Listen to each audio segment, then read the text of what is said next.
Hello મિત્રો, તમારો મારી ચેનલમાં સ્વાગત છે। આજે આપણે અસાઇનમેન્ટનો દાખલા નંબર 9 જોશું।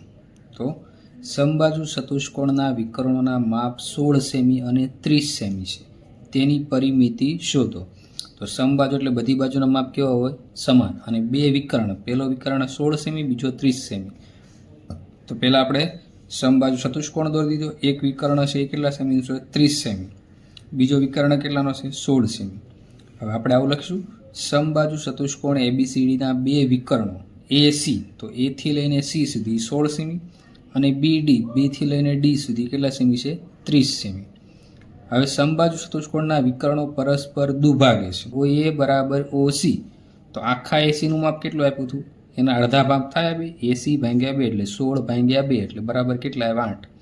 તો ઓ થી એ સુધીનો ભાગ 8 સેમી, ઓ થી એ સુધીનો 8 ભાગ, અને ઓ થી સી સુધીનો એ ભાગે કેટલો થશે? 8 સેમી।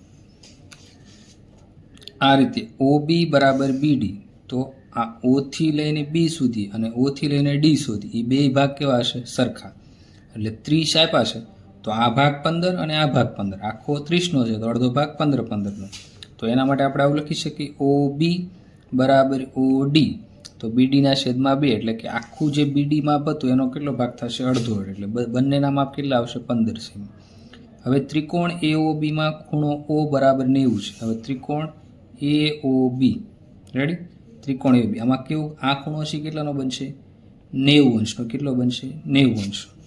તો હવે આપણે કરીએ તો એબી સ્ક્વેર બરાબર ઓએ સ્ક્વેર પ્લસ ઓબી સ્ક્વેર, આ કોનો પ્રમેય છે? પાયથાગોરસના પ્રમેય પ્રમાણે એબી સ્ક્વેર બરાબર ઓએ સ્ક્વેર પ્લસ ઓબી સ્ક્વેર। હવે એબી સ્ક્વેર એમના, ઓએ આપણે કેટલું આવ્યું? ઓ થી એ સુધીનો આખો ભાગ 16 છે, અડધો ભાગ 8, તો એ 8નો સ્ક્વેર। પછી ઓબી કેટલું આવ્યું હતું? 15, તો એ કેટલો? 15નો સ્ક્વેર। 8નો સ્ક્વેર 64 વત્તા 15નો સ્ક્વેર 225। હવે બંનેનો સરવાળો કરો એટલે 289 અંશ થાય। હવે એ બી બરાબર, હવે આનું વર્ગમૂળ કાઢો 289 એટલે શું આવશે? 17। હવે એક બાજુનું માપ આપણે કેટલું મળી ગયું? એ બીનું માપ કેટલું મળ્યું આપણને? 17। તો સમબાજુ એટલે બધી બાજુના માપ કેવા થશે? 17। આનું માપ 17 થશે, તો આનું માપ એ 17 થશે, આનું માપ એ 17 થશે, તો બધી બાજુના માપ કેટલા થઈ ગયા? 17। હવે પરિમિતિ એટલે બધી બાજુનો સરવાળો, તો અહીં આપણે લખશું સમબાજુ ચતુષ્કોણ એબીસીડીની પરિમિતિ બરાબર 4 ગુણ્યા બાજુ, તો ચારેય બાજુના માપ સમાન, તેથી 4 ગુણ્યા 17 બરાબર 68 સેમી સ્ક્વેર। ત્યાર પછી દાખલા નંબર 10। દાખલા નંબર 10માં શું કીધું છે? 15 મીટર લાંબી નિસરણીને દિવાલ સાથે ટેકવતા તે જમીનથી 12 મીટર ઊંચી બારી સુધી પહોંચે છે। નિસરણીના જમીન પરના શેડાનું દિવાલથી અંતર એ શોધો। હવે શું કીધું? નિસરણી 15 મીટર, એટલે આ નિસરણી 15 મીટર, ત્રાસી નિસરણી ગોઠવી, આ બારી છે એની ઊંચાઈ કેટલી છે? 12 મીટર।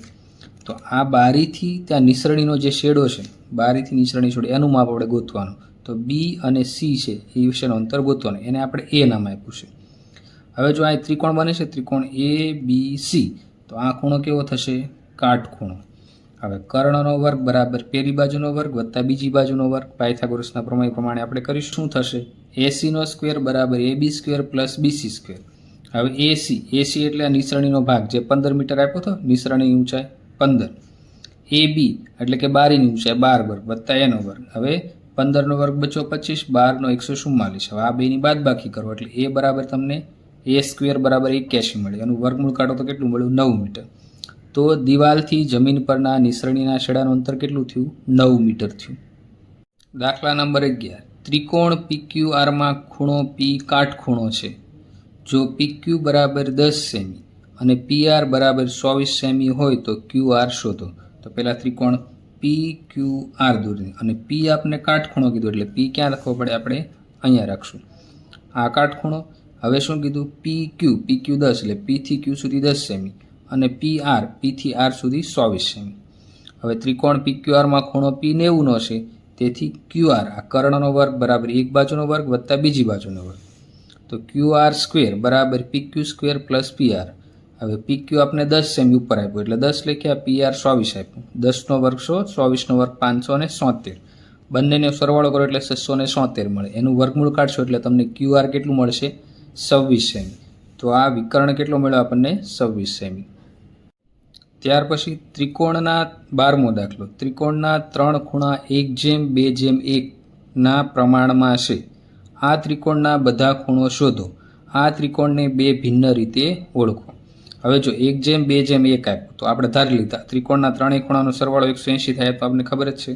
ધારો કે કોઈ એક ખૂણાનું માપ x છે તો પ્રથમ ખૂણો થશે શું થશે 1x, બીજો ખૂણો 2 આપ્યો એટલે 2x અને ત્રીજો ખૂણો શું આપ્યો 1x એટલે x થયો. આપણને શું કીધું ત્રિકોણના ત્રણેય ખૂણાનો સરવાળો 180 એટલે x + 2x + x બરાબર 180 જે આપણે ત્રણ ખૂણા મળ્યા હતા એનો સરવાળો. તો x + 2x એટલે 3x અને + x એટલે 4x બરાબર 180. એક સાથે 4 ગુણાકારમાં એ ક્યાં જશે ભાગાકારમાં. તો x બરાબર શું મળ્યો આપણને 45. હવે પ્રથમ ખૂણો આપણે x હતો તો 1x હતો એટલે x બરાબર 45. બીજો ખૂણો શું હતો 2x એટલે 2 × 45 એટલે કેવું થશે 90. ત્રીજો ખૂણો શું હતો x બરાબર 45. હવે આપણે આ શું છે હવે જો બીજો ખૂણો આપણે કેટલો મળ્યો 90 એટલે એ ખૂણો થયું છે એની ઉપરથી આપણે લખી શકીએ કે બીજો ખૂણો 90નો છે તેથી તે કાટકોણ ત્રિકોણ છે.